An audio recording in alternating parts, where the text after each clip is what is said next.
রাজ্যের আবহাওয়া নিয়ে বড় খবর দিল আবহাওয়া দপ্তর। মৌসুমী অক্ষরেখা এখন দক্ষিণবঙ্গের ওপর সক্রিয় রয়েছে।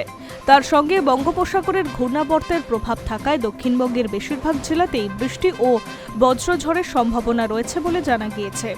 অন্যদিকে কয়েকদিন টানা ভারী বৃষ্টির পর উত্তরবঙ্গে ধীরে ধীরে আবহাওয়া কিছুটা স্বাভাবিক হতে পারে। ফলে শুক্রবার দক্ষিণবঙ্গে বৃষ্টির দাপট বেশি থাকলেও উত্তরবঙ্গে তুলনামূলক কম বৃষ্টিপাত হতে পারে।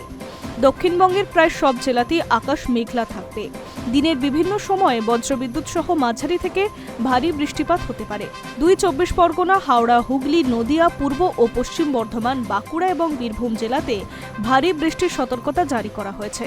এইসব এলাকাতে কোথাও কোথাও 7 থেকে 11 সেন্টিমিটার পর্যন্ত বৃষ্টিপাত হতে পারে। এছাড়া পূর্ব ও পশ্চিম মেদিনীপুর এবং ঝাড়গ্রামের কয়েকটি এলাকায় আরও বেশি বৃষ্টির সম্ভাবনা রয়েছে।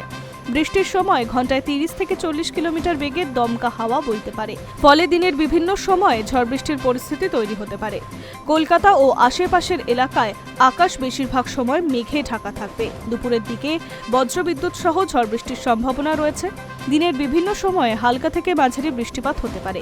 কোথাও কোথাও অল্প সময়ের জন্য ভারী বৃষ্টিও নামতে পারে। শুক্রবার শহরের সর্বোচ্চ তাপমাত্রা 29 ডিগ্রি সেলসিয়াসের কাছাকাছি থাকতে পারে।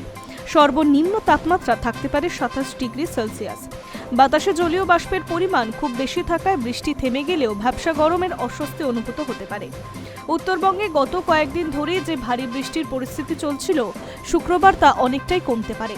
আপাতত কোনো বড় সতর্কতা জারি করা হয়নি, তবে বিক্ষিপ্তভাবে বৃষ্টি চলবে। দার্জিলিং, কালিম্পং, জলপাইগুড়ি, আলিপুরদুয়ারে এবং কোচবিহারে হালকা থেকে মাঝারি বৃষ্টিপাত হতে পারে। মালদা এবং 2 দিনাজপুরেও বজ্রবিদ্যুৎ সহ হালকা থেকে মাঝারি বৃষ্টির সম্ভাবনা রয়েছে।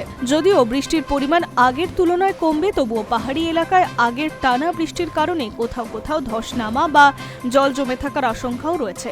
সব মিলিয়ে বলা যায় দক্ষিণবঙ্গে বৃষ্টির প্রভাব সবচেয়ে বেশি দেখা যাবে। কলকাতা সহ একাধিক জেলায় বজ্রবিদ্যুৎ সহ বৃষ্টি এবং দমকা হাওয়ার সম্ভাবনা রয়েছে। অন্যদিকে উত্তরবঙ্গে ভারী বৃষ্টির দাপট কিছুটা কমলেও বিক্ষিপ্ত বৃষ্টি চলবে। তাই দিনের বেশিরভাগ সময়ই রাজ্যের বিভিন্ন জেলায় আকাশ মেঘলা এবং বৃষ্টি মুখর থাকার সম্ভাবনা রয়েছে।